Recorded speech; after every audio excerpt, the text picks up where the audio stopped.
UAE வந்ததுக்கப்புறம் எனக்கு இந்த மாதிரி ஃபிஷ் ஸ்டீக் வாங்குறது ரொம்ப பிடிக்கும். ஏன்னா ஃபஸ்ட்டு இது சுத்தம் பண்ணுறது ரொம்ப ஈஸி. 2வது என்னோடய பசங்க இது ரொம்ப விரும்பி சாப்பிடுவாங்க. ஏன்னா அது முள்ளு கம்மியாக இருக்கும் அப்படின்றதுனால. ஃபிஷ் ஸ்டீக்கில் பண்ணக்கூடிய ஃபிஷ் ருஹானி ரெசிபி தான் எனக்கு பார்க்க போகிறோம். செம்ம ஃப்ளேவர்ஃபுல்லாக, ஸ்பைஸியாக, டேங்கியாக, மசாலா உள்ள வரையும் சவர்ந்து அட் த சேம் டைம் மசாலாவும் உதிராமல் நல்ல டிஃப்ரெண்ட் ஸ்டைலில் ஒரு ரெசிபி பார்க்க போகிறோம். ஃபிஷ் ருஹானி வாங்க எப்படி செய்கிறதுன்னு பார்ப்போம். ஒரு பேனில் கொஞ்சமாக மிளகு, சீரகம், சோம்பு, ஓமம் சேர்த்துக்கோங்க. ஒரு 5லேருந்து 6 போல் வெந்தயம் சேர்த்து நல்ல வாசனை வர வறுத்துக்கோங்க. அட் த சேம் டைம் வெந்தயமும் லேசாக செவக்கணும். அந்த ஸ்டேஜ் வந்ததுக்கப்புறமா அதை எடுத்து ஆற வச்சுட்டு ஒரு மிக்ஸி ஜாரில் சேர்த்து ஃபஸ்ட்டு பவுடர் பண்ணிக்கோங்க. இப்போ இதுலேயே 1/2 டீஸ்பூன் அளவுக்கு மிளகாய்த்தூள், 1 டேபிள் ஸ்பூன் அளவுக்கு காஷ்மீர் மிளகாய்த்தூள் சேர்த்து மேற்கொண்டு கொஞ்சம் பவுடர் பண்ணி எடுத்துக்கோங்க. அடுத்ததாக இதில் ஒரு 5லேருந்து 6 போல் பூண்டு பல், ஒரு கொத்து கருவேப்பிலை சேர்த்துக்கோங்க. இதுதான் நல்ல ஒரு வாசனை தரும் இந்த ருஹானி மசாலாவுக்கு.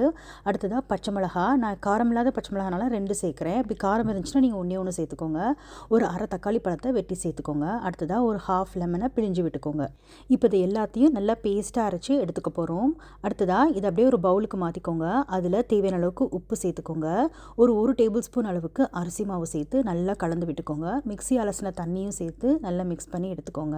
நான் இன்றைக்கி 1/2 kg போல் கிங்ஃபிஷ் ஸ்டீக் எடுத்திருக்கேன். நல்லா கழுவி சுத்தம் பண்ணி எடுத்துக்கிட்டேன். இதில் இந்த ருஹானி மசாலாவை நம்ம அப்ளை பண்ண போகிறோம்.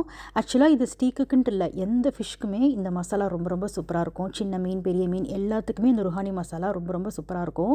நல்லா ஃபிஷ்ஷில் அப்ளை பண்ணிவிட்டு ஒரு 1 மணி நேரம் ஊற விட்டுருங்க. ஃப்ரிட்ஜில் நல்லா ஊறட்டும். அப்போ தான் மசாலா உள்ள வரையும் நல்லா சுவந்திருக்கும். அடுத்ததாக ஆயிலில் இந்த மாதிரி கருவேப்பிலையை போட்டு ஃபிஷ்ஷை ஃப்ரை பண்ணி எடுக்க வேண்டியதான். கருவேப்பிலையை மிஸ் பண்ணாதீங்க, நல்ல ஒரு ஃப்ளேவர் கொடுக்கும் இந்த ஃபிஷ்ஷுக்கு. நல்லா 2 பக்கமும் பொன்முருளாருக்கு ஃப்ரை பண்ணி எடுத்துக்கோங்க. ஒரு வேளை நம்ம ரெடி பண்ண அந்த ருஹானி மசாலா கொஞ்சம் எக்ஸஸாக இருந்துச்சுன்னா ஃப்ரிட்ஜில் ஸ்டோர் பண்ணி கூட யூஸ் பண்ணலாம், கெட்டு போகாது. இந்த ருஹானி மசாலோட ஹைலைட்டே நம்ம வறுத்து சேர்க்குற அந்த ஓமமும் வெந்தயமும் தான். அது நல்ல ஒரு வாசனையை கொடுக்கும். அதோடு கூட கருவேப்பிலையும் பூண்டும் அரைச்சி சேர்க்கறதுனால செம்ம ஃப்ளேவர் கொடுக்கும் இந்த ஃபிஷ்ஷில். கட்டாயம் நீங்களும் உங்கள் வீட்டில் ட்ரை பண்ணி பாருங்கள்.